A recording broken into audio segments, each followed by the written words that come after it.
ربنا لك الحمد حمدا كثيرا طيبا مباركا فيه يا ربي لك الحمد كما ينبغي لجلال وجهك وعظيم سلطانك। প্রশংসা করলাম কার? জোরে বলুন তো কার? সব জায়গায় প্রশংসা হবে কার? ওয়াজ শোনার আগে, ক্ষেত খামারের কাজের আগে, ব্যবসা বাণিজ্যের আগে, জাল ভোট দেওয়ার আগে। নেট আছে নাকি? ঠেলাচ্ছুটা বলছেন না? সহি ভোটে আল্লাহ দেওয়ার তাওফিক দান করুন। আল্লাহ ঠোঁটেরটা নেবেন না, কলিজারটা নেবেন। আল্লাহ আপনাদের এই বসাকে কবুল করুন। শীত একটু বেশি পড়ছে মনে হয় না? তেমন না তো, আমরা তো দক্ষিণ অঞ্চলের মানুষ, উত্তর অঞ্চলের শীতকে খুব তীব্রভাবে দেখি। আমার মনে হয় না খুব একটা, একটু কুয়াশা বেশি আর কি। যারা রাস্তাঘাটে মাঠে এখানে সেখানে আসেন, কপাল যদি ভালো বানাতে চান কোরআনের মাহফিলে চলে আসুন। এখানে বসলেই কপাল খুলে যাবে, ভাগ্যের দ্বার খুলে যায়। কোরআন ছাড়া মানুষের ভাগ্যের পরিবর্তন হয় না। পৃথিবীর কোন জাতি যদি উন্নতি করতে চায় সেখানে কোরআন লাগবে। কথা বলেন ঠিক কিনা?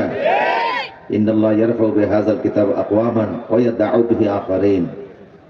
পৃথিবীর যে জাতি যত উন্নত সমৃদ্ধ ইহকাল পরকালে সবার পিছনে কোরআনের ভূমিকা ছিল। যে পাবনাবাসী যারা আছেন এদিক সেদিক, আল্লাহ সবাইকে মঞ্চে আসার তৌফিক দান করুন। আজকে আমরা কোরআন থেকে কথা শুনবো বলে ইনশাআল্লাহ। আর জোরে বলুন ইনশাআল্লাহ। কোরআন নাজিল হয়েছে সৌদি আরব। কোন দেশে? কোরআনকে সুর করে সুন্দর করে পড়তে পারছে মিশরের কারীরা। কোরআনের অর্থ তরজমা ব্যাখ্যা বিশ্লেষণ ভালো বুঝতে পারছে ভারতের আলেমরা। আর কোরআনের তাফসীর মাহফিল বেশি হচ্ছে বাংলাদেশে, বাংলাদেশিরা করতেছে আলহামদুলিল্লাহ। এত মাহফিল পৃথিবীর কোনো দেশে হয় না। প্রতিদিন 3 থেকে 3,500 মাহফিল অনুষ্ঠিত হচ্ছে। মাহফিল বেশি হচ্ছে তার মানে এই দেশে প্রমাণ হচ্ছে যে এই দেশে কোরআন ছিল, আছে এবং থাকবে। কোরআনের সমাজ আমরা করতে চাই, কোরআন ভিত্তিক জীবন গঠন করতে চাই। রাজি আছেন না ইনশাআল্লাহ? প্রিয় সুধী, আমি আপনাদের সামনে আল্লাহর কোরআনের 114 সূরার ভিতর থেকে ক্রমিক নাম্বার অনুযায়ী 23 নম্বর সূরা সূরাল মুমিনুন থেকে তেলাওয়াত করছি। এর আয়াত সংখ্যা 118, রূপের সংখ্যা 6। হিজরতের পূর্বে সূরাটি নাজিল হয়েছে, এই জন্য মাক্কি। এই সূরা থেকে আমরা কথা বলছি। আওয়াজ ক্লিয়ার তো ইনশাআল্লাহ? আল্লাহ পাক বলছেন, কদ আফলাহাল মুমিনুন, মুমিনরা সফল হয়ে গেছে। সারা পৃথিবীতে প্রায় 800 কোটি মানুষ বসবাস করে তামাম দুনিয়াতে। পৃথিবীর আয়তন হলো 51 কোটি 19 লক্ষ বর্গ মাইল। 51 কোটি 19 লক্ষ বর্গ মাইলের দুনিয়ায় ছোট বড় 206টা দেশ আছে। পৃথিবীর সব দেশ মিলে মানুষের সংখ্যা প্রায় 800 কোটি মানুষ। আর মানুষের অবস্থান আজ থেকে 12,000 বছর আগ থেকে। কারণ এই পৃথিবীর প্রথম মানুষ ছিলেন আদম আলাইহিস সালাম। ইতিপূর্বে অনেক মানুষ এসেছে, বর্তমানে অনেক মানুষ আছে, কিয়ামত পর্যন্ত আরো অনেক মানুষ জমিনে আসবে। কিন্তু সবাইকে আল্লাহ সফল বলতে রাজি না। আল্লাহ বললেন সফল হলো তারা যাদের ঈমান আছে। যাদের ঈমান নাই তাদের কোনো সফলতা। আমার প্রিয় সদীপ, ঈমানদারকে আল্লাহ সফল বললেন। তার কারণ কি? কারণ ঈমানদারের জন্য আছে আল্লাহর জান্নাত। আল্লাহু আকবার। আমাদের কাছে সফলতার সংজ্ঞা হলো যার টাকা পয়সা বেশি আমরা মনে করি তার সফলতা বেশি, যার ক্ষমতা বেশি আমরা মনে করি তার সফলতা বেশি। কিন্তু আল্লাহ বললেন না, টাকা থাকলেই সফল হওয়া যায় না, ক্ষমতা থাকলেই সফল হওয়া যায় না। কারণ আপনি লক্ষ্য করুন, বর্তমান পৃথিবীতে সবচেয়ে বেশি টাকা পয়সা কাফের মুশরিকদের। এই পৃথিবীর প্রথম 10 জন শিল্পপতির নাম যদি আপনি উচ্চারণ করেন, তাদের মধ্যে একজন মুসলমানও খুঁজে পাওয়া যাবে। ইলন মাস্কের নাম বলেন, লোকটা খ্রিস্টান। পৃথিবীর সবচেয়ে পয়সার মালিক জুকারবার্গের নাম বলেন, বিল গেটসের নাম বলেন, এরা সব টাকা পয়সার মালিক। আর ভারত, পাকিস্তান, বাংলাদেশের যে শিল্পপতি পরিবারটা, আম্বানি পরিবারও বাড়ি হলো ভারতে। এদের হাতে টাকা পয়সা ভারত পাকিস্তানের ভিতরে এদের হাতে বেশি। রিলায়েন্স কোম্পানির মালিক। এই জন্য ওই আম্বানি পরিবারের মহিলাটা প্রতিদিন যে চা খায় তার 1 কাপ চার দাম 3 লাখ টাকা। আপনারা চা খাইলে 1 কাপের দাম কত? ঢাকাতে যদি যান হোটেল রেডিসনে গিয়ে চা খান, 1 কাপের দাম 500 টাকা হয়তো বা হবে। হোটেল রূপসী বাংলায় যদি গিয়ে চা খান হয়তো বা 1 কাপের দাম 1000 টাকা হবে। আর সিলেটের গ্র্যান্ড সুলতান হোটেলে গিয়ে যদি খান হয়তো বা 1 কাপ চার দাম 2000 টাকা হবে। কিন্তু মহিলাদের চা খায় এক কাপ চার দাম 3 লাখ টাকা। টাকা পয়সা বেশি আছে এই জন্য খায়। কাফের মুশরিকদের হাতে সম্পদ বেশি, সেই তুলনায় মুসলমানদের হাতে খুবই কম। আর বর্তমান দুনিয়ায় সবচেয়ে গরিব হলো মুসলমান। কারণ কাফের মুশরিকদের মধ্যে কোনো বাস্তুহারা নাই, উদ্বাস্তু নাই, সব উদ্বাস্তু হলো মুসলমানদের মধ্যে। এই জন্য দেখেন মায়ানমার থেকে 14 থেকে 15 লক্ষ রোহিঙ্গা বাংলাদেশে আসছে। ইউনাইটেড নেশন জাতিসংঘ থেকে যে খাবার দেয় বাংলাদেশ সরকার, সেই খাবারগুলি তাদের মাঝে ভিক্ষা হিসেবে বন্টন করে দেয়। সিরিয়াতে 40 লক্ষ মুসলমান বাড়িঘর হারাপ, ইয়েমেনে 50 লক্ষ মুসলমান বাড়িঘর হারাপ, আর ফিলিস্তিনে তো ঘর বলতে কিছুই নেই, বসবাস করার মতো একটা বিল্ডিং আজার নেই। তাহলে ইহুদি খ্রিস্টান হিন্দু বৌদ্ধদের মধ্যে গরিব বেশি না মুসলমানদের মধ্যে বেশি? এখন আপনি যদি মনে করেন টাকা পয়সা মানেই হলো সফলতা, ক্ষমতা মানেই হলো সফলতা, তো মুসলমানদের মধ্যে তো এইগুলি নাই, এত টাকা মালিক নাই। আল্লাহ বলেন না, টাকার মধ্যে সফলতা নয়, ক্ষমতার মধ্যে সফলতা নয়, সফলতা হলো ঈমানের মধ্যে। এই জন্য হযরত ওমর রাদিয়াল্লাহু তাআলা আনহু বলতেন, মান ইয়াতামাদা আলা সুলতানি ফালিয়ানজুর ইলা ফিরাউন। কেউ যদি মনে করে ক্ষমতার মধ্যে সফলতা আছে, সেই জন্য ফেরাউনের দিকে তাকায়। কারণ ফেরাউন ক্ষমতায় ছিল 400 বছর। কত বছর? 400 বছর রাজ ক্ষমতায় ছিল। কারোর প্রথম জীবন দেখা বলা যায় না লোকটা সফল না বিফল। তার সফলতার সংজ্ঞা দিতে গেলে তার জীবনের শেষ দেখা লাগে। আমরা একটা কথা জানি, শেষ ভালো যার। জানা আছে নি কথাটা? বলুন তো, শেষ ভালো যার? ফেরাউনের শুরুটা ভালো ছিল, শেষটা ভালো হয় নাই। পানির ছোঁয়ায় আল্লাহ তারে মারছে। শুধু তাকে একা মারে নাই, তার সঙ্গে 10,60,000 বাহিনীকে আল্লাহ মারছে।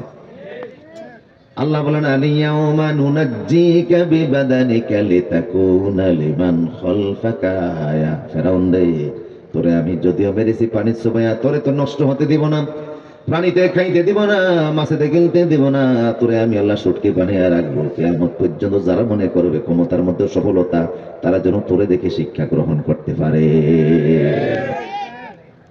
মানে তামাদা আলা মালিহি ফালিয়ানজুর ইলা কারুন। কেউ যদি মনে করে অর্থের মধ্যে, টাকা পয়সার মধ্যে সফলতা আছে, সে যেন কারুনের দিকে তাকায়। মিশরের সেই কারণকে আল্লাহ এত টাকা পয়সা দিয়েছিলেন, ওয়াতাইনাহুল কুনুজ, মাটির নিচের যত গুপ্ত ধন আল্লাহ তার হাতে তুলে দিয়েছিলেন। এত টাকা পয়সা পৃথিবীর কারো আল্লাহ দেন নাই। তার সম্পত্তির চাবি বহনের জন্য প্রাণীর দরকার হতো। সেই সম্পদ সহকারে মাটির নিচে যিনি দশিয়ে দিয়েছেন, তিনি কে? তার সম্পদ তারা রিসিভ করতে পারে নাই, রক্ষা করতে পারে নাই। তাইলে ক্ষমতার মধ্যে সফলতা নাই, টাকার মধ্যে সফলতা নাই, সফলতা কোথায়? আল্লাহর ঈমানের মধ্যে। হযরত বেলাল সফল না বিফল? জোরে বলুন। বেলালের বাড়ি নাই, ঘর নাই, থাকার মতো জায়গা নাই, আল্লাহর নবীর বারান্দায় জিন্দেগি পার করে দিয়েছে, রাসূলের বারান্দায় জীবন পার করছে। টাকা পয়সার অভাবে জীবনে বিয়ে শাদীটাও করতে পারে নাই। কিন্তু রাসূল বলে, বেলাল, আমি যখন মেরাজে গিয়েছি, জান্নাতে গিয়ে দেখি তুমি আমার আগে আগে হাঁটতেছো। বেলালের সফলতা আছে না নাই? ঈমানের কারণে সফল হয়ে গেলেন। তাহলে ঈমান আছে যেখানে, সফলতা। আমার প্রিয় সুদীপ, ঈমানদারের সফলতা কেন?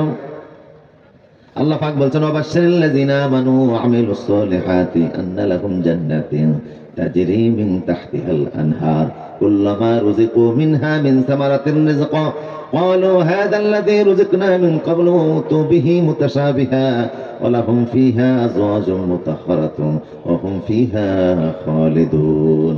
ঈমানদারের সফলতা এই কারণে, কারণ ঈমানদারের জন্য জান্নাত যিনি বানিয়ে রেখেছেন তিনি কে? জান্নাত আগের থেকেই আছে। ঈমানদার মরলেই জান্নাতে চলে যায়। এই জন্য আদম নবীকে আল্লাহ বলছেন, ইয়া আদম উসকুন আনতা ওয়া যাওজুকাল জান্নাহ। আদম, তুমি তোমার স্ত্রী সহকারে জান্নাতে থাকো, বসবাস করো, আরাম মতো খাও, যা খুশি তা খাও। বেশি খাওয়ার জায়গা জান্নাত, কম খাওয়ার জায়গা হলো দুনিয়া। কথা কোন ঠিক কি?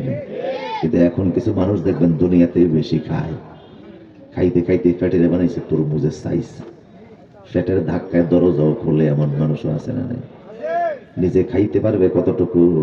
দেশে জায়গা টাকা পয়সা জমা রাখে না, বিদেশে গিয়ে টাকা পয়সার পাহাড় বানায়, কানাডায় গিয়ে বেগম পাড়া বানায়। ইসলামী ব্যাংকে খালি করে দিয়েছে, 1 লক্ষ কোটি টাকা নিয়ে সিঙ্গাপুরে জমা করছে, এমন টাকায় তো আছে না নাই? টাকা পয়সা সব বিদেশের বাড়িতে নিয়ে জমায়। কতটুকু খাবেন? 4 ইঞ্চি পেটটা ভরার জন্য পেরেশানির শেষ নাই। অথচ সুন্দরবনে গিয়ে দেখেন কত বাঘ আছে, হরিণ খায় ডেইলি, 60 থেকে 70 কেজি হরিণের মাংস হয় এক একটা বাঘ। 1 কেজি হরিণের গোশতের দাম যদি হয় 2000 টাকা, একটা বাঘ মিনিমাম ডেলি 1.5 থেকে 2 লাখ টাকার খাবার খায়। তার কোনো ব্যাংক ব্যালেন্স নাই, তার কোনো ডিপিএস নাই, তার বিকাশ নাই, তার নগদ নাই, এরপরও তারে যিনি খাবে রাখেন তিনি কে? সাধারণ একটা মাখলুক যদি জঙ্গলে থাইকা বিশাল বড় পেটটা ভরতে পারে, তোমার ছোট্ট পেটটা ভরার জন্য আয়োজন আল্লাহর আছে না নাই? এরপরও দেখা যায় চুরি করে, ডাকাতি করে, মাস্তানি করে, হারাম খায়, সুদ খায়। কথা কন না কা? আমার প্রিয় সুদীপ, এগুলিনের ভিতরে সফলতা না। ইমানদারের জন্য আল্লাহ জান্নাত রেখেছে, তাই ইমানদার সফল। জান্নাত কোথায়? আল্লাহর আরশের নিচে। আল্লাহু আকবার। জান্নাতুল ফেরদাউসের ছাদ আর আরশের ছাদ পাশাপাশি লাগানো। তার মানে জান্নাতুল ফেরদাউসের জানালা দরজা খুললে আল্লাহ দেখা যাবে। এই জন্য রাসূল বলতেন, যা সাআলতুমুল জান্নাতা ফাসআলুল ফেরদাউস, যখন তোমরা আল্লাহর কাছে জান্নাত চাইবা তখন তোমরা জান্নাতুল ফেরদাউস চাইও। জান্নাতুল ফেরদাউসে গেলে আল্লাহ দেখা যাবে। ফামান কানা ইয়ারজু লিকা রাব্বিহি ফালিয়া'মাল আমালান সালিহান ওয়া লা ইউশরিক বিইবাদাতি রাব্বিহি আহাদা। জান্নাতুল ফেরদাউসে গেলে আল্লাহ পাওয়া যাবে। জান্নাতুল ফেরদাউসে গেলে বিশ্বনবীর সাক্ষাৎ পাওয়া যাবে। কথা কন না কা? রাসূলের সঙ্গে একই জান্নাতে থাকার ইচ্ছা আছে না নাই? রাসূল যেই জান্নাতে থাকবো আমরা সেই জান্নাতে থাকতে চাই কি চাই না? এক সাহাবী নাম ছিল রবি ইবনে কাব। তাহাজ্জুদের সময় রাসূল বলল, সাহাবী কি চাইবা চাও আমার কাছে, তোমার খেদমতে আমি বড় খুশি। সাহাবী রাসূলের উজুর পানি আগিয়ে দেয়, আল্লাহর নবীর জুতা মোবারক আগিয়ে দেয়, মেসওয়াক আগিয়ে দেয়, নবীর সেবা করে। হুজুর খুশি হয়ে বললেন, রাত এখন তাহাজ্জুদের সময় কি চাইবা চাও? সাহাবী বলল, মুরাফাকাতাকা ফিল জান্নাহ, নবী হে জান্নাতে আপনার সঙ্গে একসাথে থাকতে চাই। রাসূল বললেন, আও গায়রু যালিক, অন্য কিছু চাইবা কিনা চাও? কঠিন জিনিস চেয়ে ফেলেছো। সাহাবী কয়, নবী হে যদি কিছু দিতে চান তাইলে এইটাই দেন, আমি দুনিয়ার কিছু চাই না, জান্নাতে আপনার সাথী চাই। আর আমাদেরকে যদি এমন সুযোগ দিতে আমরা কি চাইতাম? বাড়ি দেন, গাড়ি দেন, ব্যাংক ব্যালেন্স দেন। কথা কোন না কা? জায়গা জমিন দেন, বউ দেন। সাহাবী চাইছে জান্নাত। রাসূল বললেন, ঠিক আছে আমি বলে দিচ্ছি, আল্লাহ কবুল করবে। ফাআন্নি বিকাসরাতি সুজুদ, তুমি একটা কাজ করো, নফল নামাজ বেশি করে পড়ো। ফরজ তো পড়ো ভাই, নফল নামাজ বেশি করে পড়ো, জান্নাতে আল্লাহ তোমারে আবার সাথী বানিয়ে দিবে। তাইলে বোঝা গেল বেশি করে নফল নামাজ পড়লে জান্নাতে রাসূলের সাথী হওয়ার সুযোগ আছে না নাই? আবার এক সাহাবী এসে বলে, ইয়া রাসূলুল্লাহ, মাতা সাআ, কিয়ামত কবে হবে? আল্লাহ রাসূল বললেন, কিয়ামতের জন্য তুমি কি প্রস্তুতি গ্রহণ করেছো? তিনি বললেন, তেমন কোনো প্রস্তুতি নাই, তবে আমার একটা পুঁজি আছে, একটা চালান আছে, একটা বিষয় আমার কাছে আছে, সেটা হলো আমি আল্লাহ এবং রাসূলকে অনেক ভালোবাসি। আল্লাহ রাসূল বললেন, ঠিক আছে, আলমার উমা আমানা হাব্বা, যে যারা ভালোবাসে তার সাথে তার হাসর হবে। তুমি যদি সন্ত্রাস ভালোবাসো, মাস্তান ভালোবাসো, চান্দাবাজ ভালোবাসো, দুর্নীতিবাজ মানুষকে ভালোবাসো, বেনামাজিকে ভালোবাসো, তার সাথে তোমার হাসর হবে। আর তুমি যদি আল্লাহ রাসূলকে ভালোবাসো, আল্লাহ রাসূলের সঙ্গে তোমার হাসর হবে। যে যারা ভালোবাসে তার সাথে তার হাসর করবেন, যেটি তিনি কে? আবার সাহাবী বলে, হে নবী, জান্নাতে আপনার সাথে হওয়া যাবে কিভাবে? রাসূল বললেন, আনাও কাফিলুল ইয়াতীম হাকাযা ফিল জান্নাহ, যে ব্যক্তি এতিমের লালন পালন করবে, এতিমের দেখাশোনা করবে, এতিমকে ভালোবাসবে, ওই এতিমের লালন পালনকারী আর আমি মুহাম্মদ জান্নাতে পাশাপাশি থাকবো।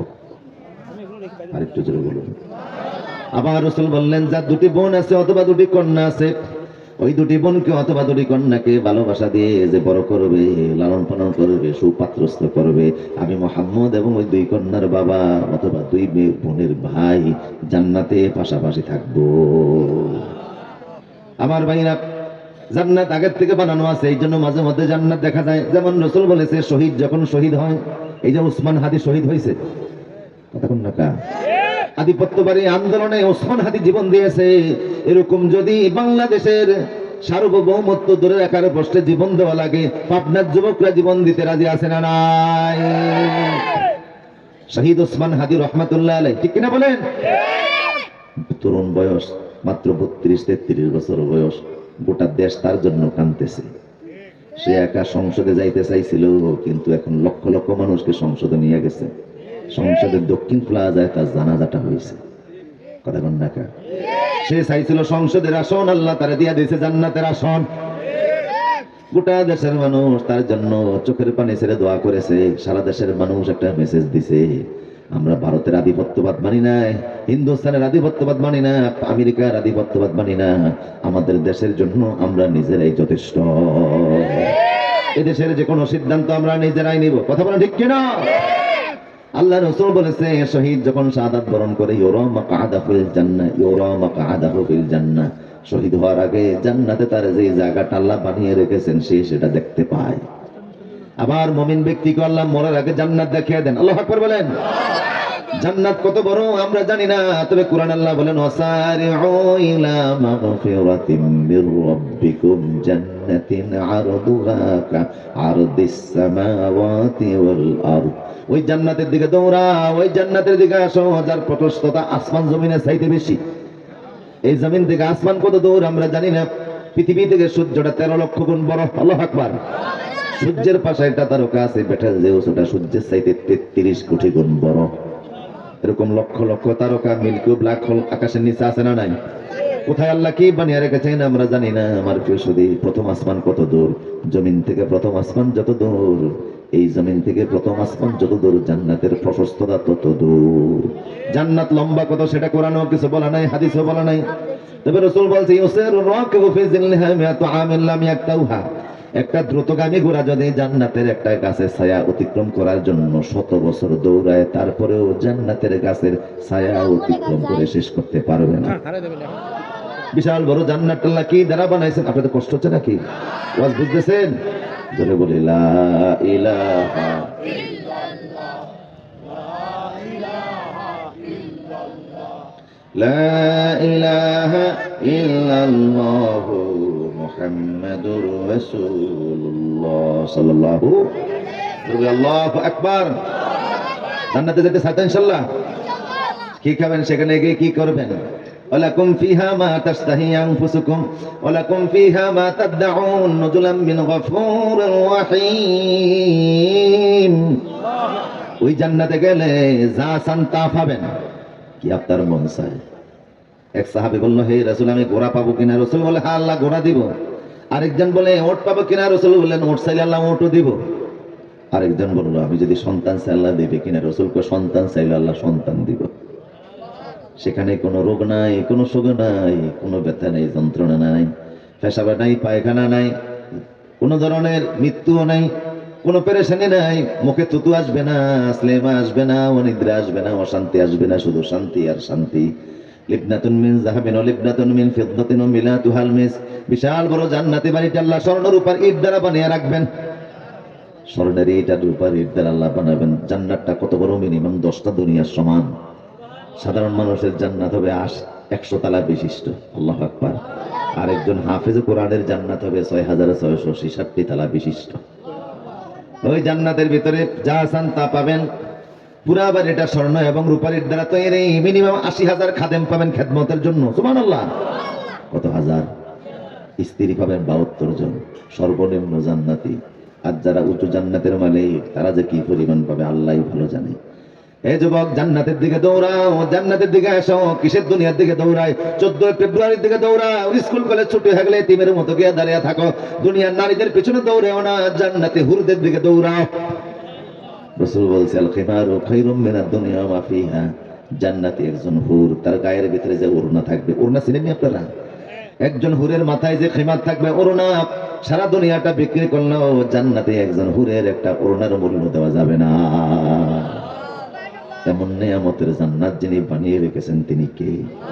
সেখানে কেন নাজ নিয়ামতের অভাব? যা চান তা পাবেন। মালা আইনুন রাআত ওয়ালা উযুনুন সামিআত ওয়ালা খাতারা আলা কলবি বাশার।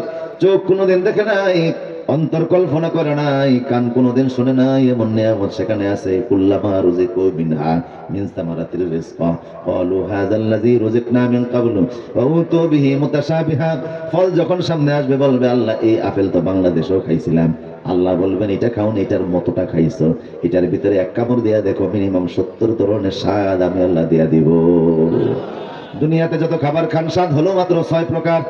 বুঝেননি আমার কথা? দুনিয়াতে যত খাবার খান 7 প্রকার: টক, ঝাল, মিষ্টি, ন্যানো, তেতো, ফানসা। এই 6-এর বাইরে কোনো স্বাদ নাই। কিন্তু জান্নাতে একটা বড়ের ভিতরে যদি মুখ দেন, একটা খাবার যদি খান, মিনিমাম 70 ধরনের স্বাদ আল্লাহ জিহ্বায় দিয়া দিবে। কিসের বিনিময়ে দিবে? ইমানের বিনিময়ে। সুবহানাল্লাহ পড়েন। এই জন্য ইমান আছে যেখানে সফলতা। এখন আমার যে ইমান আছে আমি বুঝাবো কেমনে? আপনার ইমান আছে না নাই? আমাদের সবার ইমান আছে না নাই? কথা আছে না নাই? কই ইমান কই? ইমান আছে কিন্তু ইমান দেখানো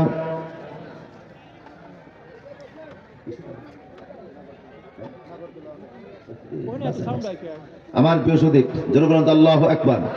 আজকে মাহফিলের দিন নাগরদোলা দিচ্ছে, আর কিছু বুঝে পান না। পুরা এলাকা হচ্ছে আজকে ঈদের দিন, কথা বলেন ঠিক কিনা? আজকে মাহফিল কবুলের দিন, কবরবাসীদের কবর আযাব মাফের দিন, আজকে আরশের সাথে সম্পর্কের দিন, 1 বছরের আয়োজন, আজকের মাহফিল কবুল, সবগুলি মানুষ জান্নাতে হয়ে যাবে। আমার প্রিয় সুদীপ, এখন আমার ইমান আছে, আপনার ইমান আছে, এই ইমান দেখাবো কিভাবে? সব জিনিস চিনার একটা আলামত আছে না নাই? ধোঁয়া দেখলে বোঝা যায় নিচে আগুন আছে। ধোঁয়া চিনেন? ধোঁয়া দেখলে বোঝা যায় নিচে আগুন আছে। আর কারোর যদি মুখের থেকে ধোঁয়া দেখা যায়, বোঝা গেল নিচে কি আছে? বিড়ি আছে না নাই? মুখের ধোঁয়া দেখা যায়, বোঝা গেল কি আছে? বিড়ি আছে। খাননি বিড়ি? মাশাআল্লাহ, খায়। বিড়ি তো টানে, আবার উপরে ধোঁয়া ছেড়ে দেখে এটা যায় খুব দূর। আর খানার স্টেজে কি যে মজা! খাই তো খায়, টয়লেটের মধ্যে গিয়েও খায়। এরে ভাই, টয়লেটে গিয়ে বিড়ি টানো কাকা, ওইখানে বিড়ি না টানলে আমার টাঙ্কি খালি হয় না। হ্যাঁ বলে টাঙ্কি খালি হয় না, এমন লোক আছে না নাই? আমার প্রিয় সত্যি, ধোঁয়া দেখলে বোঝা যায় নিচে আগুন আছে। লঞ্চ স্টিমার দেখলে বোঝা যায় নিচে পানি আছে। মিনার দেখলে বোঝা যায় নিচে মসজিদ আছে। সব জিনিস চিনার আলামত আছে। আমার প্রিয় সত্যি, ইমান চিনার আলামত আছে। ইমান তো গোপন আছে, ইমান ভিতরে আছে, ইমান কলবের মধ্যে আছে, দেখানো যায় না। ইমান চিনার আলামত হলো নামাজ। লিকুল্লি আলামিন ওয়া আলামুল ইমানে আস-সালাহ। নামাজ দেখলে বোঝা যায় লোকটার ইমান আছে। এই জন্য যার নামাজ নাই তার ইমান নাই। নামাজ ছাড়া ইমানের পরিচয় দেওয়ার মুসলমান কোনো সুযোগ নেই। 57 বছর তাফসীর মাহফিলের আয়োজন করেছো, কতটুকু নামাজি হয়েছো? নিজের কাছে নিজের প্রশ্ন আছে না নাই? আল্লাহ রাসূল বলছে, মান তারাকা সালাতান মুতাআম্মিদান ফাকাদ কাফারা। যে ব্যক্তি ইচ্ছা করে নামাজ ছেড়ে দেয় সে কাফের হয়ে গেল। বাইনাল আবদু ওয়া বাইনাল কুফরি তারকুস সালাত। যে ব্যক্তি নামাজ পড়ে না তাকে নামাজি বলে পরিচয়, মুসলমান বলে পরিচয় দেওয়ার কোনো সুযোগ। ইবনে আব্বাস বলতেন, লা হাজ্জা ফিল ইসলাম লিমান লা সালাতা লাহু। যার নামাজ নাই, ইসলামে তার কোনো অংশই নাই। কথা বলেন না কা? আমার প্রিয় সুধী, আল্লাহ রাসূল বলতেন, ইন্না মাউদুস সালাতি ফিল রাস ফিল জাসাদি কা মাউদিয়ার রাস ফিল জাসাদ। দেহের মধ্যে কল্লা যেমন, ইসলামের ভিতরে নামাজ তেমন, ইমানের মধ্যে নামাজ তেমন। কল্লা না থাকলে যেমন দেহ চিনা যায় না, নামাজ না থাকলেও মুমিন চিনা যায় না।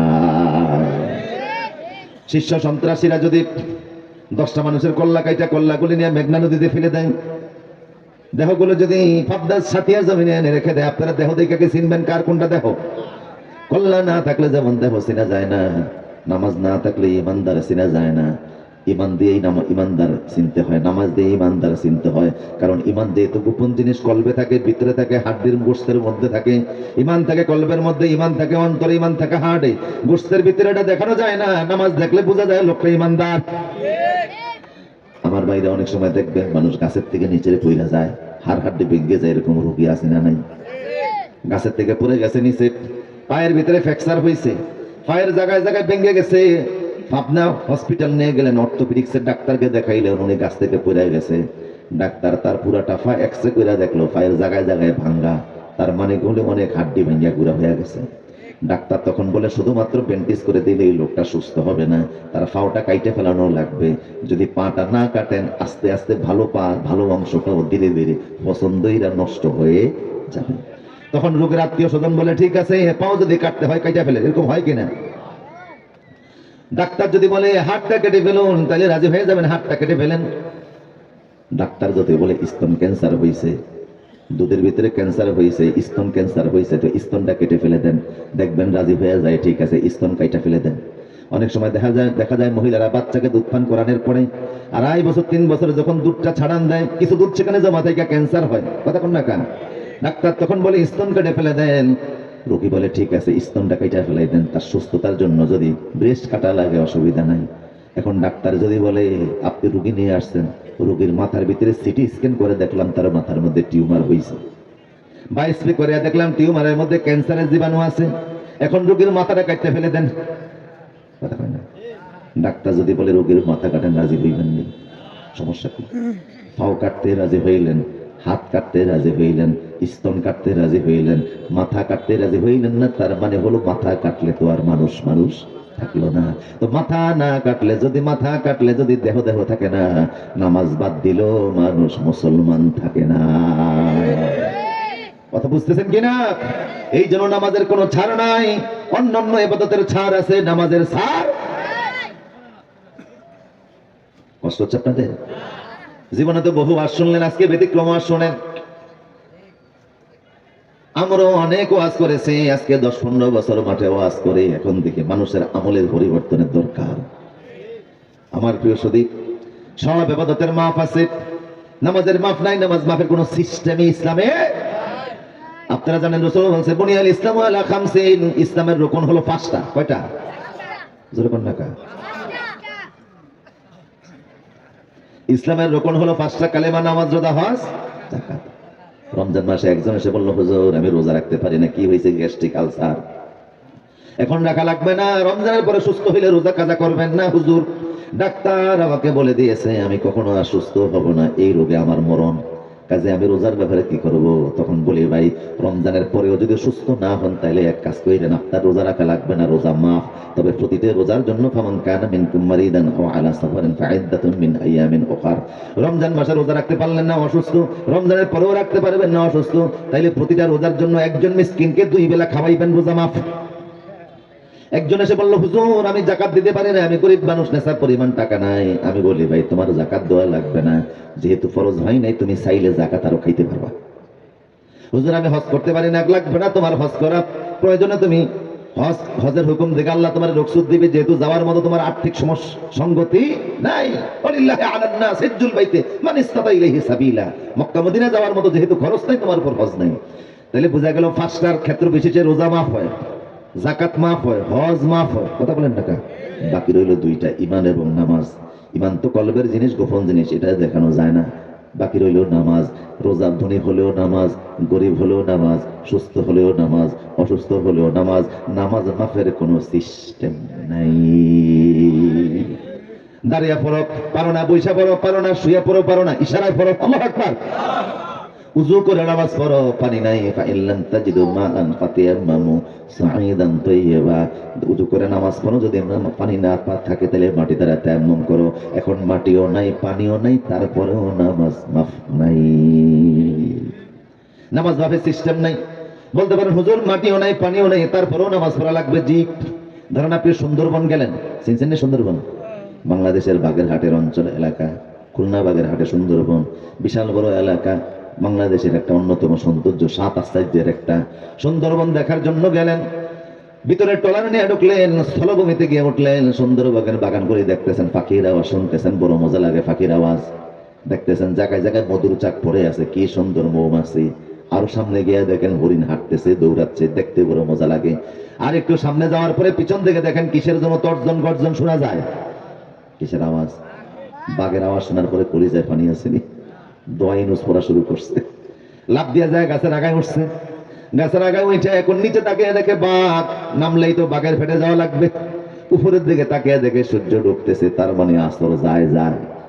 এখন আপনি কি করবেন? আসর নামাজ তো পড়া লাগবে, নামাজ পড়বেন তো উযু লাগবে, উযু করলে তো পানি লাগবে, পানি না থাকলে তো মাটি লাগবে। এখন নিচে পানিও আছে, মাটিও আছে, কিন্তু কিসের ভয়? কথা বল না, বাঘের ভয় আছে। এখন এই উযুহাতে আপনি এটা বলতে পারবেন না নিচে গেলে তো উযু পানি, উযু করবো পানি আছে ঠিক, তায়াম্মুম করবো মাটি আছে ঠিক, কিন্তু বাঘের পেটে যাওয়া লাগবে, তাই নামাজ পড়বো না। না ভাই, তবে ইসলাম এটাও বলে না যে আপনি বাঘের খাদ্য হন। উযু করতে গিয়ে বাঘের পেটে যান এটা বলে না। তাই ইসলাম বলে উযু নাই, মাটি নাই, পানি নাই, তাই নামাজ নাই, এটা বলা যাবে না। বিনা উযুতে হইল ওই জায়গায় গাছের আগায় ইশারা করে নামাজ পড়া লাগবে। আল্লাহু আকবার। তার মানে নামাজ মাফের কোন সিস্টেম। আমার প্রিয় সুধী, এই পৃথিবীতে একটা কারাগার আছে, কারাগারের নাম হলো গুয়ান্তানামো কারাগার। পৃথিবীর কুখ্যাত কারাগার, আমেরিকার সন্ত্রাসীরা সেই কারাগারটা বানিয়েছে। বর্তমান পৃথিবীর সবথেকে বড় সন্ত্রাস হলো ইসরায়েল, আমেরিকা। কথা বলেন ঠিক কিনা? ওদের অত্যাচার দুনিয়াতে সবচেয়ে, নিজেরা সন্ত্রাস করে আর মুসলমানদেরকে সন্ত্রাসী বলে। আমেরিকা পৃথিবীর সবচেয়ে বড় কঠিন কারাগার বানাইছে, যে কারাগারকে বলে গুয়ান্তানামো কারাগার, যেটাকে বলা হয় দুনিয়ার জাহান্নাম, দুনিয়ার নরক বলা হয়। এই কারাগারটা তারা বানাইছে কিউবায়। কিউবা একটা দেশ, আমেরিকার পাশের দেশ, ওই কিউবার ভিতরে কারাগারটা। 1900 সালে কিউবার 45 মাইল জমি আমেরিকা চিরস্থায়ী বন্দোবস্ত নিয়েছিল। ওই জায়গার ভিতরে 1991 সালে গুয়ান্তানামো কারাগার আমেরিকা তৈরি করে, সেই জায়গায় আমেরিকার ঘাঁটিও আছে। 2001 সালে যখন টুইন টাওয়ারে হামলা হয়, ওই হামলা ইসরায়েলি ইহুদিরা করছিল মুসলমানদের উপর দায় চাপানোর জন্য। পৃথিবীর সব যুগে এমন শয়তান আছে নিজের ঘরে নিজে আগুন দিয়ে অন্যের উপর দোষ চাপায়। কথা বলেন না কার? উদুর ফিন্ডি বুদুর গারে দোষ করে নিজে, অপরাধ করে নিজে, চালাকি করে নিজের ঘরে নিজে আগুন দিয়া অন্যের ঘরে দোষ চাপায়, অন্যের উপর অন্যের নামে মামলা দেয়, হামলা দেয়। এমন ডাকাতি দুনিয়াতে, এটি আন্তর্জাতিক ষড়যন্ত্রের অংশ। 2001 সালে টুইন টাওয়ারে ভাঙ্গার পরে আমেরিকা দোষ চাপাইল মুসলমানদের উপরে। এই অজুহাতে আফগান পাকিস্তান থেকে অনেক মুসলমানদেরকে গ্রেপ্তার করে গুয়ান্তানামো কারাগারে নিয়ে রাখছে। বাংলাদেশে একটা ছেলেও সেই কারাগারে ছিল, ওর নাম ছিল মোবারক। যেই কারাগারে এদেরকে জায়গা দিল, দিনের পরে দিন মুসলমানদেরকে খাইতে দেয় নাই, কুকুরের পেশাব খাইতে বাধ্য করছে, নিজের পেশাব নিজের খাইতে বাধ্য করছে, কুকুর দিয়া কামড়াইছে। সবচেয়ে ভয়ঙ্কর বিষয় হলো, আমাদের দেশের এক সময় বিগত সরকারের আমলে আয়নাঘর ছিল। কথা কন না কেন? মাটির নিচে কারাগারে বাড়িয়েছে, নাম দিছে আয়নাঘর। একজন ব্রিগেডিয়ার জেনারেল বলেছেন, 8 বছরের সূর্যের আলোকে এই জিনিস দেখি নাই। মানুষ এতটা নির্মম হতে পারে, মানুষ এতটা নিষ্ঠুর হতে পারে। কুকুর শ্রীগাল এত নিচে নামে না, মানুষ যত নিচে নামে। শুধু কি তাই? ওই যে রানা প্লাজার কথা আপনারা শুনছেন না? কথা বলেন না? রানা প্লাজা ধ্বংস হইয়া মানুষ মরছে। কথা বলেন না কা? কত মানুষ মরছে তার হিসাব নেই, তবে 1600 মানুষের লাশ পাওয়া গেছে। 1600 মানুষের লাশ পাওয়া গেছে। তৎকালীন সরকার ঘোষণা দিছে, এই লাশগুলি আমরা এখানে সাভারে দাফন করবো না, যার যার লাশ শেষে শনাক্ত করে নিয়ে যান। কারটা কোন লাশ আমরা সেটা তো জানিও না। কারোর ভাই লাগে, কারোর বোন লাগে, কারোর বাবা লাগে, আপনারা আসান লাশ শনাক্ত করে নিয়ে যান, নিজ এলাকায় নিয়ে দাফন করেন। এখন তাৎক্ষণিক আত্মীয় স্বজনের হাতে লাশ নেওয়ার মতো গাড়ির ভাড়া নাও থাকতে, তাই সরকার বললো লাশ প্রতি আমরা 25,000 টাকা দিব। বুঝেন? অ্যাম্বুলেন্স ভাড়া, দাফনের খরচ 25,000 টাকা করে। এক লাশ আসেন শনাক্ত করেন। এক লাশের পাশে দাঁড়িয়ে এক ছেলে কাঁদতেছে, আব্বা গো, ও আব্বা, কি জন্য রানা পালা যায় কাজ করতে আইসা জীবন দিলেন আব্বা গো। আব্বা গো বাড়ি থাকতেন, ক্ষেত খামারে কাজ করতেন, সেটাই ভালো ছিল। আজকে আব্বা নাই, কারে আব্বা বলে ডাকুন। কান্দতে কান্দতে যার যার। পুলিশ কয় তোমার কি লাগে? কয় আমার আব্বা লাগে। এই নাও 25,000 টাকা হাতে নেওয়ার পরে এখন আর খুঁজে পাওয়া যায় না। কিরে গেছে কই? দেখে এটা বাপ্পার আব্বা পরিচয় দিয়ে 25,000 টাকা লিয়ে গেছে। কথা কন না? এমন বাটপারও এই দেশে আছে না নাই? আমার প্রিয় সুদীপ, বাটপার সিটার দুনিয়া সব জায়গায় আছে। আমেরিকা গুয়ান্তানামো কারাগারে মুসলমানদেরকে রাখলো, বড় কষ্ট দিছে। একটা মহিলা, যত মহিলা সেই কারাগারে ছিল, যত পুরুষ ছিল, কারো পরনে কোনো কাপড় রাখে নাই, উলঙ্গ অবস্থায় রাখছে। এখন ওই মুসলমান যারা কারাগারে উলঙ্গ অবস্থায় আছে, নামাজ তাদের উপর আছে না নাই? এখন যদি বলে 17 টাকা তো ফরজ, কতক্ষণ টাকা নামাজ পড়তে গেলে শরীর পাক, কাপড় পাক, নামাজের জায়গা পাক, 17 টাকা, এই ফরজগুলি আছে না নাই? উনি যে নামাজ পড়বে 17 ডাকবে, তো কাপড় কই? কাপড় তো নাই। আমেরিকার সেনারা কাপড় খুইলা নিয়ে গেছে। এই অজুহাতে নামাজ বাদ দেওয়া যাবে না যে আমার কাপড় নাই। 10 জন মুসলমান যদি উলঙ্গ থাকে, একজনকে ইমাম বানিয়ে নামাজ পড়বে। তবে তারা দাঁড়িয়ে পড়বে না, কারণ ইমাম সাহেব উলঙ্গ। পিছন থেকে রুকুতে গেলে ইমাম সাহেবের দৃশ্য দেখে হাসাহাসি করবো। এই জন্য বৈশা নামাজ পড়বে, জামাতে হবে নামাজ পড়বে বৈশা বৈশা। 10 জনে যদি কম হয়, ইন্ডিভিজুয়ালি পাঁচতলার নামাজ পড়বে, তারপরেও নামাজ বাদ দেওয়ার কোনো সুযোগ নেই। আল্লাহু আকবার বলেন। আল্লাহর নবীর একজন স্ত্রী ছিলেন আম্মা জান উম্মে হাবিবা রাদিয়াল্লাহু তাআলা আনহা। আবু সুফিয়ানের মেয়ে ছিলেন তিনি রাসূলুল্লাহ আল্লাহর নবীর প্রিয় স্ত্রী ছিলেন উম্মে হাবিবা। তিনি বললেন, হে নবী, আমার একটা মাসিক রোগ, সব সময় মহিলাদের মাসিক রোগে আক্রান্ত থাকে, সপ্তাহে মাসে 3 দিন, সর্বোচ্চ 10 দিন, কিন্তু আমার সবসময় ব্লিডিং হয়, রক্ত বের হয়। এই জন্য আমার বিধান কি? রাসূল বললেন, তোমার বিধান হলো প্রত্যেক ওয়াক্ত নামাজ পড়ার আগে তোমার গোসল করা লাগবে। আম্মা জান বলেছেন, এই বিধানের কারণে এটা রাসূল বলেন নাই, ও উম্মে হাবিবা, তুমি আমার স্ত্রী, বিশ্বনবীর স্ত্রী, শ্রেষ্ঠ নবীর স্ত্রী, জান্নাত তো আমার হাতেই আছে, আমার সুপারিশে সব মানুষ জান্নাতে যাবে, তো তোমার জান্নাতের গ্যারান্টি আমি নিয়ে নিলাম, তোমার নামাজ পড়ার দরকার নাই, তুমি প্রত্যেক ওয়াক্তে গোসল করে নামাজ পড়ার দরকার কি? আমি রাসূল দায়িত্ব নিলাম। রাসূল এই কথা বলে না, বরং বলছে, ও গোসল করা লাগবে, গোসল করবা, প্রত্যেক ওয়াক্তে গোসল করে নামাজ পড়বা। আল্লাহু আকবার। এটা তোমার রোগ। শীত কি? মদিনাতে গেলে দেখবেন শীত কাকে বলে। 2009 সালে প্রথম যখন হজে গিয়েছি তখন দেখছি মদিনার শীত কাকে বলে, কত প্রকার কি কি। এই প্রচন্ড শীতের দিনে আম্মা জান বলেছে 7 বছর আমি টানা গোসল করছি। ফজরেও গোসল, আসরেও গোসল, জোহরেও, মাগরিবেও, এশায় 5 ওয়াক্ত নামাজের গোসল করে করে নামাজ পড়ছি। যেহেতু রাসূল বলছে আমি গোসল ছাড়া নামাজ পড়লে নামাজ হবে না। 1 ওয়াক্ত নামাজও কাজা হয় নাই। আল্লাহু আকবার বলেন। তো বিশ্ব নবীর স্ত্রী হওয়ার পরেও যদি নামাজ না পড়া জান্নাতে যাওয়ার ফয়সালা না হয়, তুমি আমি কে? কথা কন না কা? কেমন স্ত্রী ছিলেন? আপনাদের কষ্ট হচ্ছে নাকি? আবু সুফিয়ান আসতেছে, উম্মে হাবিবা আম্মা জান দেখলেন বাবা আসতেছে। আবু সুফিয়ান মক্কার দুর্দণ্ড প্রতাপশালী নেতা, যার নেতৃত্বে বহুদের যুদ্ধ সংগঠিত হয়েছে, বদর হয়েছে, যার হাতে যার নেতৃত্বে বহু মুসলমান শাহাদাত বরণ করেছে। তিনি মক্কার নেতা, রাসূল গোটা বিশ্বের নেতা। আবু সুফিয়ান আসতেছে, উম্মে হাবিবা দেখলেন বাবা ঘরে আসতেছে। সম্মানিত বাবা, বাবাকে দেখা মাত্রই করে চাদরটা লুটিয়ে ফেললেন, চাদরটা সরিয়ে দিলেন। বাবা ঘরে আসছে, আসার পরে যখন দেখে বিছানার চাদরটা উঠানো, খালি বিছানা পরে আছে, বলছে মা রে, আমি তোমার বাবা, তোমার ঘরে আসছি। চাদরটা গুটিয়ে ফেললা। হতে পারে যে চাদরে ময়লা ছিল, তাই আমার মতো সম্মানিত পিতা ময়লা চাদরে বসতে পারে না, তাই তুমি সরাই ফেলেছো। আবার এটাও হতে পারে যে আমি চাদরের উপযুক্ত না। কথা বল না। উম্মে আম্মা জান, উম্মে হাবিবা বললেন, নিচের দিকে মাথা দিয়ে বললেন, বাবা রে, তুমি আমার শ্রদ্ধেয় পিতা, কোনো সন্দেহ নাই, কিন্তু তুমি একজন মুশরিক। আর বিশ্বনবী যেই চাদরের ভিতরে ঘুমায়, যেই চাদরে বসে, যেই চাদরে রসুলের রাত কাটে, ওই চাদরটা বাজারের মূল্যে কম হলেও রসুল যেহেতু ঘুমায়, এই চাদরের মূল্য দুনিয়ার জমিনের চাইতে আসমানের চাইতেও বেশি। রাসূলুল্লাহ যেই চাদরে ঘুমায়, একটা মুশরিকের আমি সেই চাদরে বসতে দিতে পারি না। আল্লাহু আকবার।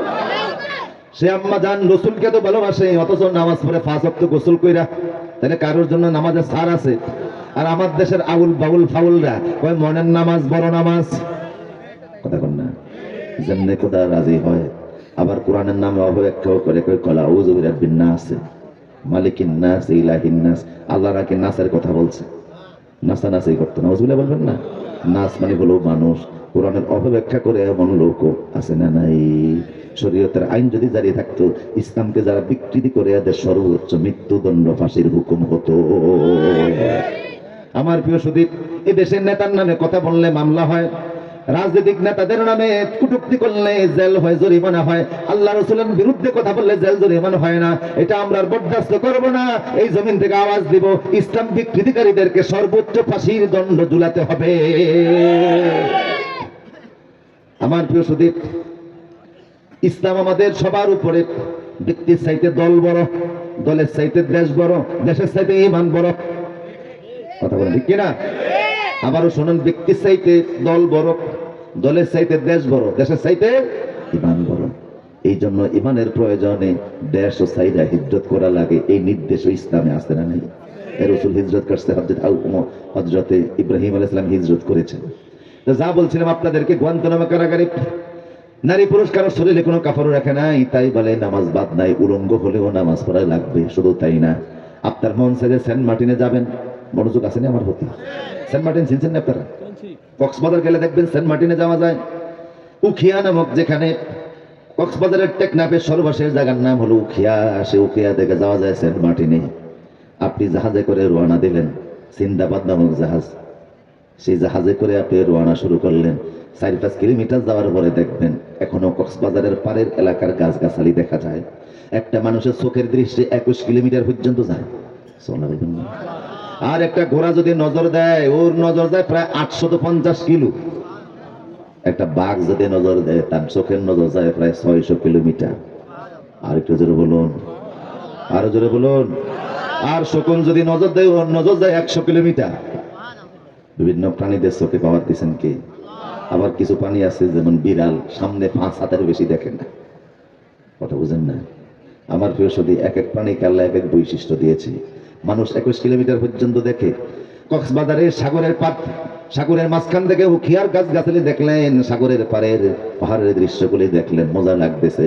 আরো যখন সামনে গেল জাহাজ, 25-30 কিলোমিটার চলে গেল, এখন না কক্সবাজারের পাড়ের দৃশ্য দেখা যায়, না পাহাড়ের মাথা দেখা যায়, না সাগরের মাঝখানে অবস্থিত সেন্ট মার্টিনের গাছগাছালি পাহাড় দেখা যায়, অর্থাৎ এই পারও কিছু দেখা যায় না, ওই পারও কিছু দেখা যায় না। এমন এক জায়গায় এখন জাহাজ চলে গেছে, সেন্ট মার্টিন যাইতেছেন, হঠাৎ করে টর্নেডো শুরু হয়েছে, ঝড় তুফান শুরু হয়েছে। সাগরের মাঝখানে ঝড় তুফান শুরু হইলে বিপদ আছে না নাই? ওই রকম বিপদে পড়লে ডাকে কারে? নামাজের পরে উজু না থাকলেও পরে কতক্ষণ ডাকা আল্লাহর ডাকে জিকির করে, আল্লাহ ও আল্লাহ মুসিবতের ভিতরে আছি বাঁচাও। হিন্দু হইলো আল্লাহর ডাকে, খ্রিস্টান হলো আল্লাহর ডাকে, বৌদ্ধ হলো আল্লাহর ডাকে। আমাদের বাড়িতে চাঁদপুরে, চাঁদপুর থেকে ঢাকা আসতে মেঘনা নদী পাড়ি দেওয়া লাগে, আর স্থলভূমি গইরে আসলে 100 কিলোমিটার বেশি অতিক্রম করা লাগে। এই মেঘনার ওপারে হলো, পদ্মার ওপারে হলো শরীয়তপুর, শরীয়তপুর থেকে একটা লঞ্চ যাইতেছে ঢাকার দিকে, অনেক বছর আগের কথা। 60 নলে একটা বিখ্যাত জায়গা আছে যেখানে খুব প্রচন্ড জ্বর হলে, বৃষ্টির কারণে, ঝড়ের কারণে, জলোচ্ছ্বাসের কারণে, ঘূর্ণিঝড়ের কারণে পানি ওখানে যথেষ্ট ঘূর্ণাপাক খায়। ওইখানে লঞ্চ আসার পরে এমন কাফা কাঁপতেছে, লঞ্চ ডানে বামে হেলতেছে আর দুলতেছে, কান্নার রোল পড়ে গেছে, সবাই মিলে কাঁদতেছে, জীবন এখানে শেষ, লঞ্চ ডুবে গেলে আর বাঁচার উপায়। মুসলমানরা কয় আল্লাহ আল্লাহ, হিন্দু যাত্রী ছিল তারা কয় ভগবান ভগবান। কিছু হিন্দু ভাইরা সামনে দিয়া দেখে লঞ্চের সামনে হুজুর দাঁড়ানো আছে। হুজুর দাঁড়িয়ে আছেন, কয় কয় কি করবো, কয় একটু আজান দেন। কয় তোমরা না ভগবান ডাকতেছিলে, ভগবান ডাকো। কয় না হুজুর, যেই তুফান শুরু হয়েছে ভগবান তো আমি থাকতো না। কয় তাহলে কে থামাইবো? কয় আল্লাহ থামাইবো। কয় তোমরা কি করবা? কয় আপনি যদি আজান দেন আমরাও আল্লাহ আল্লাহ জিকির করব। মানুষ বিপদে পড়লে ডাকে কারে? নকল খোদার কথা তখন বলে যায়। আমার প্রিয় সুধী, সাগরের মাঝখানে তুফান শুরু হয়েছে, সবাই আল্লাহর ডাকতেছে। টর্নেডোর কারণে এক পর্যায়ে এমন ধাক্কা খাইল, জাহাজ ভাঙ্গা ডুবে গেল। এখন আমি আপনি যদি ওই জাহাজের মধ্যে থাকি, বাঁচার জন্য সাঁতার কাটার দরকার আছে না নাই? কোন দিকে যাবেন? সেন্ট মার্টিনও দেখা যায় না, কক্সবাজারের পাহাড়ও দেখা যায় না, একদিকে খেয়াল করে সাঁতার কাটতে থাকবো, কথা কোন না কা? আবার সাগরের মধ্যে পানির ঢেউ আছে না নাই? এক লাফে উপরে যায় আর এক লাফে নিচের দিকে আসে। এমন কঠিন পরিস্থিতির ভিতরেও যদি দেখেন সূর্য ডুইবা যাইতেছে, আসর যায় যায়, তখনও নামাজ ধরা যাবে না। শরীয়ত বলে হুশ আছে যতক্ষণ, নামাজ ধরা লাগবে ততক্ষণ। সাগরের মাঝখানে তোমার হুশ আছে বিদায়ী তো তুমি সাঁতার কাটতেছো, এই অবস্থায় নামাজ ছাড়া যাবে না। কেবলা যেদিকেই থাকুক ইশারা করে হলেও তোমার নামাজ পড়া লাগবে। আল্লাহু আকবার বলেন। এই কথায় কি বুঝলেন? নামাজ মাফের কোন সিস্টেম নাই। হুশ আছে যতক্ষণ, নামাজ আছে ততক্ষণ নামাজ মাপ নাই। নামাজের কাজা হয় 3 কারণে। ঘুমিয়ে আছে, পড়তে পারে নাই, পরে কাজা করা লাগবে। পাগল হয়ে গেছে, পাগলামি দূর হলে নামাজের কাজা করা লাগবে। অজ্ঞান অবস্থায় আছে, জ্ঞান ফিরে আসলে নামাজের কাজা করা লাগবে। নামাজ কাজা হয় 3 কারণে, কিন্তু নামাজের মাফ নাই। শুধু কি তাই না, আমার প্রিয় সুধী, এই পৃথিবীতে যারা মা, আমাদের সম্মানিতা মা বোনরা আজকে প্যান্ডেলে আছে না, বাচ্চার জন্ম দিতে গেলে মাদের সবচেয়ে কষ্ট হয় বেশি। এখন তো সিজার হয়, অ্যানেস্থেসিয়া করে ফেলে অপারেশনের মাধ্যমে সন্তান হয়, হয়তো বা টের পায় না। কিন্তু আজ থেকে 10, 15, 20 বছর আগেও সিজার কি জিনিস মানুষ বুঝতো না, কথা কোন ঠিক কিনা? 10টা 12টা সন্তান হয়েছে, মানুষ বুঝতো না, কথা কোন না কা? সিজার কি জিনিস মানুষ বুঝতো না। সেই যুগটাই বড় ভালো যুগ ছিল, কথা কোন ঠিক কিনা? আগের সময়টাই বড় ভালো ছিল। আগের যুব সমাজ মুরব্বীদের সামনে বিড়ি টানতো না, বরং বাগানে এখানে সেখানে বিড়ি খেয়ে আম গাছের পাতা দেওয়া মুখের বন্ধ দূর করে মুরব্বীদের সামনে আসতো। আর এখন পারে না, বাবার পকেট থেকে আগুন নিয়ে বিড়ি জ্বালায়। আগের মহিলারা বাপের বাড়ি যাইতো, পর্দা করতো, এখন পর্দা কি জিনিস ভুইলাও গেছে। আগের মসজিদ গুলি নিয়ে সিজদা দিলে জান্নাতি গ্রান পাওয়া যাইতো, এখনকার মসজিদ গুলি নিয়ে সিজদা দিলে সেই গ্রান পাওয়া যায় না, কারণ অনেক মসজিদে সুদের টাকা, ঘুষের টাকা গিয়ে প্রবেশ করছে। আমার প্রিয় সুদীপ, আগের মানুষ বাজার করতো কম, সপ্তাহে 2 দিন হাটে যাইতো, সামান্য সামান্য বাজার করতো, ছোট ছোট বোতলে করে সরিষার তেল আনতো, কথা কোন না কা? আলু পেঁয়াজ রসুন আনতো, 20-25 টাকার বাজার করতো, ব্যাগ ভর্তি বাজার আনতো, শান্তি ছিল। দাদা দাদি মিল্লা একসাথে একই ঘরে খাবার খাইতো। আর এখন দেখা যায় হোম ডেলিভারি, বাজারও যাওয়া লাগে না, সব ঘরের সামনে নিয়ে আসে। কিন্তু আগের সেই শান্তি আর নাই। আমার প্রিয় সুদীপ, বুঝতেছেন আপনারা আমার কথা? সন্তান জন্ম দিতে গিয়ে মার সবচেয়ে বেশি কষ্ট হয়। বিজ্ঞান বলে কি পরিমাণ কষ্ট শোনো। ওয়াহানান আলা ওয়াহানিন ওয়া ফিসালুহু ফি আমাইন। আল্লাহ বলে কষ্টের পরে কষ্ট, শান্তির পরে শান্তি। শোনো, একজন মা যখন একটা সন্তান জন্ম দেয়, তাকে 57 ইউনিট ব্যথা সহ্য করা লাগে। 57 ইউনিট ব্যথা মানে কি? কারোর যদি 20টা হাড্ডি শরীরের ভেঙে যায়, কয়টা হাড্ডি? জোরে বলুন। আপনারা ভয় পাবেন না যে বোমা আইছে। এটা এখন আধুনিক বুড়ারাও সব বুঝে, ভিডিও করতেছে। আমার দিকে দেখান, জোরে বলুন আল্লাহু আকবার। আমার প্রিয় সুধী, গভীর মনোযোগ দেন। 57 ব্যথা কি কঠিন ব্যথা। তার মানে আপনার শরীরের এই শীতের দিনে যদি একটু ব্যথা পান, কষ্ট আছে না নাই? কেউ যদি আপনার হাতের ভিতরে হাতুড়ি দিয়ে পিটাইয়া পিটাইয়া 20টা হাড্ডি ভাঙে, আপনি যেই পরিমাণ কষ্ট পাবেন, একটা সন্তান যদি মার জন্ম হয় ঠিক ওই প্রসবের ব্যথাটা ওই পরিমাণ হয়। এই ভিতর ব্যথাটা ধীরে ধীরে হয়, আস্তে আস্তে হয়। এই ব্যথা যাইতো 1 মাসের মতো 2 মাসের মতো সময় লাগে, কথা বল না কা? এই ব্যথাটা যাইতে অনেক সময় লাগে। মা নাই কার কার একটু হাত তুলে দেখান তো দেখি। মাশাআল্লাহ অনেকে আছে। বাবা নাই কার কার? বাবাও নাই মাও নাই কার কার? অনেকে আছে, আল্লাহ ওনাদেরকে মাফ করুন। পিতামাতাকে কত কষ্ট আমরা দিয়েছি। এই পিতামাতা যাদের বিদায় হয়ে গেছে তারাই জানে কত বড় নিয়ামত হারিয়েছে। আমার প্রিয় সুধী, মা একটা সন্তান জন্ম দিতে, আমারে জন্ম দিতে গিয়ে 57 ইউনিট ব্যথা হয়েছে, 20টা হাড্ডি ভাঙার কষ্ট। ইসলাম বলে ব্যথা যতই হোক, প্রসবের ব্যথা যতই হোক, অনেক সময় দেখা যায় ব্যথা 2-3 দিনও থাকে, কথা বল না কা? প্রসবের ব্যথা 2-3 দিনও থাকে। ইসলাম বলে ব্যথা যতই হোক নামাজ ছাড়া যাবে না, নামাজ পড়া লাগবে। যতক্ষণ ব্লাড বের না হয়, রক্ত না ভাঙে, পানি না বের না হয়, ততক্ষণ নামাজ বাদ দেওয়া যাবে না। নামাজ বাদ দেওয়া যাবে না, নামাজ পড়াই লাগবে। আল্লাহু আকবার। নামাজ বাদ দেওয়ার কোনো সুযোগ। এবার বলুন কোন পদ্ধতিতে নামাজ ছাড়বেন? কবরে যাবেন, কবরে যাওয়ার পরে প্রশ্ন হবে 5টা। কয়টা? আমরা জানি 3টা না 5টা প্রশ্ন। প্রথম প্রশ্ন হলো সাইকোলজিক্যাল প্রশ্ন। সাইকোলজিক্যাল প্রশ্ন মানে হলো একটা মানুষের যখন কবরে রাখে, দিনে রাখো, রাতে রাখো, সকালে রাখো, বিকালে রাখো, এমন হতো দেয় সাথে 6 মাস রাত, 6 মাস দিন, কথা বল না কা? এমনও জায়গা আছে, এমনও দেশ আছে 6 মাস সূর্যের আলো তারা দেখে, 6 মাস শুধু আলো দেখে। এমনও দেশ আছে যাদের 23 ঘন্টা রাত হয় মাত্র 1 ঘন্টা দিন। এমনও দেশ আছে 2 ঘন্টা দিন হয় মাত্র 22 ঘন্টা রাত হয়। এমনও দেশ আছে যেই দেশে যেখানে মানুষ মারা যায়, কবরে যখন রাখা হয় তখন তার সামনে এমন ভাবে একটা সচিত্র প্রতিবেদন আল্লাহ দাঁড় করান যে সূর্যটা ডুবতেছে, সূর্য ডুবতেছে এমন একটা দৃশ্য আল্লাহ তারে দেখান। দিনে মল্ল দেখান, রাতে মল্ল দেখান, সকালে মল্ল দেখান, বিকালে মল্ল দেখান। এমন ভাবে সচিত্র প্রতিবেদন তার সামনে আসে, মনে হয় যেন সূর্যটা ডুবতেছে, কথা বুঝেন কিনা? আমার প্রিয় সুদীপ, সূর্য ডুবতেছে এই দৃশ্য যখন তার সামনে আসে, তাৎক্ষণিক ফেরেশতারা তার কাছে যায়। যে ফেরেশতারে বলে মুনকার নাকির। আমার প্রিয় সুদীপ, এই মুনকার নাকির নামক ফেরেশতা যখন তার কবর, এটা সরিয়ে ফেলেন প্লিজ, হয়েছে? হ্যাঁ, বাতাস দেয়, এটা সরাই ফেলেন প্লিজ, হয়েছে, অসুবিধা নেই। আমার দিকে তাকান, খুব কঠিন আলোচনা সামনে, জোরবন্দ আল্লাহু আকবার। এই সকালে অথবা বিকালে যখনই তাকে কবরে রাখে, যখনই তাকে কবরে রাখে, কবরে ফেরেশতা আসে। এমন সময় আসে যে সময়টা তারে দেখানো হয় যেন সূর্য ডুবতেছে। ফেরেশতা যে তারে তখন প্রশ্ন করে, আমার রব্বু কমা দিন ও কমার নাবি, 3টা প্রশ্ন করে। প্রথম প্রশ্ন, তোমার রবকে বলুন তো, আমাদের রবকে।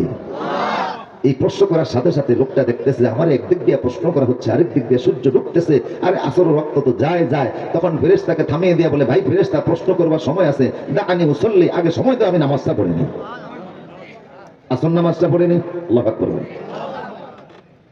ফেরেশতা তখন বলে, আল্লাহর বান্দা, এটা বারজাকি জীবন, এখানে নামাজ নাই, এখানে নামাজের বিধান নাই। তুমি এখানে আসছো, তোমার আল্লাহ টেস্ট করছে তুমি দুনিয়াতে নামাজে ছিলা কিনা। তোমার অভ্যাসে মনে হয় যে তুমি নামাজে ছিলা, অথবা কোনো এখন টেনশন নাই। আল্লাহর আর যখন প্রশ্ন আছে, বাকি প্রশ্নের জবাব তুমি অটোমেটিক টিকে যাবা। ইসাব্বিতুল্লাহুল্লাযিনা আমানু বিল কওলি সাবিত। তুমি বাকি প্রশ্নের অ্যানসারে তুমি টিকে যাবা, তুমি ফাঁস করবা, কারণ তুমি তোমাকে টেস্ট হয়ে গেছে যে তুমি দুনিয়াতে নামাজে ছিলা। এই ব্যাপারে শেষ কথা বলছে, আপনাদের মনোযোগ আছে? কবরে নামাজ, হাসরে প্রথম হিসাবে নামাজ, শুধু তাই না, হাসরে আল্লাহ সিজদা নিবেন। নামাজে যারা ছিলেন তারা সিজদা দিতে পারবেন, বেনামাজে যারা ছিলেন সিটিয়া পড়ে যাবেন। আল্লাহ তাদেরকে, আল্লাহকে সিজদা দেওয়া তাদের নসিবে জুটবে না। আমার ভাইরা, হাসরে শুধু আমরা উঠবো না, দুনিয়ার সব নবীর উম্মতরা উঠবে। মা আয়েশা বললেন, হে রাসূল, আপনার উম্মতকে আপনি চিনবেন কিভাবে? একটা মানুষের হাসরের ময়দানে নিজের আমল দ্বারা জান্নাতে যেতে পারবেন না। পাহাড় পরিমাণ নেক আমল থাকলেও জান্নাতে যেতে গেলে রাসূলের সুপারিশ লাগবে, কথা বলেন কিনা? রাসূলের সুপারিশ ছাড়া কারোর পক্ষে জান্নাতে যাওয়া।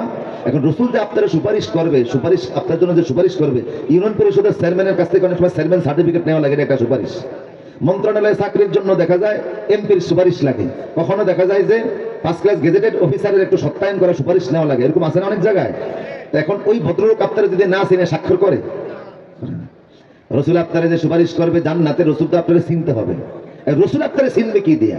মা আয়েশা বলে নবী গো উম্মত চিনবেন কি দিয়া? রাসূল বলে আয়েশা ইন্না উম্মতি ইয়াদউনা ইয়াউমাল কিয়ামাতি কুররা মুহাজ্জালিনা মিন আসারিল উজু, আমার উম্মতের যারা দুনিয়াতে নামাজ পড়তো, নামাজের উযু বানাইতো, উযুর অঙ্গ থেকে, হাত থেকে, পা থেকে, চেহারা থেকে নূর বের হবে, ওই নূরের চমক দেখে দেখে আমি আমার উম্মতকে সুপারিশ করে জান্নাতে নিয়ে যাব। তাইলে হাত পা থেকে নূর বের হলে রাসূল চিনবে এটা উম্মত, আর চিনলে রাসূল সুপারিশ করবে, সুপারিশ করলে জান্নাত। যাদের হাত পা থেকে নূর বের হবে না এদেরকে রাসূল চিনার কোনো আর দ্বিতীয় ব্যবস্থা নাই। সুতরাং নামাজ, নামাজ রাসূলের জীবনের শেষ ছিল, শেষ দুইটা কথা ছিল। একটা কথা ছিল আল্লাহর সাথে ইন্তেকালের আগে, ইয়া রাফিকাল আলা, পরম বন্ধু আমি আসতেছি। আর উম্মতের ব্যাপারে ছিল আসসালাত আসসালাত ওয়া মালাকাত আইমানুকুম, নামাজ নামাজ নামাজ নামাজ পড়বেন তো ইনশাআল্লাহ। শুধু নিজেরা পরিবারের সবাইকে পড়াবেন। আমার প্রিয় সুধী, নামাজ, রোজা, হজ, যাকাত যতই ইবাদত বন্দেগীর আমল আপনি সাথে করে নিয়ে যান না কেন, আপনাদের কবরের বাড়িতে ঢুকতেই হবে। কথা কোন ঠিক কিনা? কবর নামক একটা জায়গা, আজকে আমরা কবরের একটু জায়গার ব্যবস্থা করব, মসজিদ, কেন্দ্রীয় মসজিদের একটু জায়গার ব্যবস্থা করব।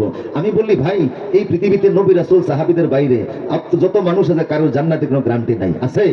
তবে আপনি এক কাজ করতে পারেন, জান্নাতে একটু জায়গা কিনতে পারেন, আল্লাহর জান্নাতে একটু জায়গা কিনতে পারেন। সেটা কিভাবে? আমার ভাই আপনি বলুন তো, কোন জমির ব্যাপারে যদি আপনার হাতে দলিল থাকে, এখন জমি বুঝা পান না, অন্য বেদখল করে খাইতেছে, এখন জমি আপনি খুঁজে পান না, অন্য জায়গার ভিতরে চলে গেছে, চরাঞ্চলের জমি আপনি তালাশ করে পান না, কিন্তু দলিল থাকার কারণে সরকার পরিবর্তন হইলে, পরিবেশ পরিস্থিতি আসলে একসময় নিজের জায়গাটা নিজে খুঁজে পাবেন। কথা বলেন ঠিক কিনা? রাসূল বলছে মান বানা মাসজিদান বানাল্লাহু লাহু বাইতান ফিল জান্নাহ, কেউ যদি জান্নাতে একটা গাছ লাগায়, কেউ যদি জান্নাতের একটা ইট দেয়, কেউ যদি জান্নাতের ভিতরে এক ইঞ্চি জায়গা যদি কেউ খরিদ করে রাখে, একটা ইট যদি ফালিয়ে রাখে, একদিন না একদিন তার জান্নাতি জায়গাটা আল্লাহ তাকে বুঝিয়ে দিবেনই দিবেন। আর জোরে বলুন সুবহানাল্লাহ। আমার প্রিয় সুধী, দুনিয়াতে আপনার সুযোগ আছে জান্নাতের জন্য একটা গাছ লাগানো। এই যে বলছেন সুবহানাল্লাহ, জান্নাতে একটা গাছ লাগানো হয়ে গেছে, মসজিদে টাকা দিতেছেন, মসজিদ বানাইতেছেন, একটা ইটও যদি আপনি মসজিদের গায়ে লাগিয়ে দেন, এইটা আপনার জান্নাতে একটা জায়গা তৈরি হয়ে গেল। হাসরের ময়দানে জাহান্নামে গেলেও একসময় আপনারা খুঁজা জান্নাতি জায়গাটা আল্লাহ তাআলা বুঝিয়ে দিবেনই দিবেন। এই জন্য মসজিদের উন্নতি করবে, কবরস্থানের উন্নতি করবে। গত 2 বছর আমরা এসেছিলাম, আলোচনার এক ফাঁকে সাবজেক্ট আমি শেষ করেছি, কিন্তু প্রধান বক্তা আব্দুল হাই মোহাম্মদ সাইফুল্লাহ ভাই তিনি আসতেছেন। আমি এই সুযোগে কয়েক মিনিটের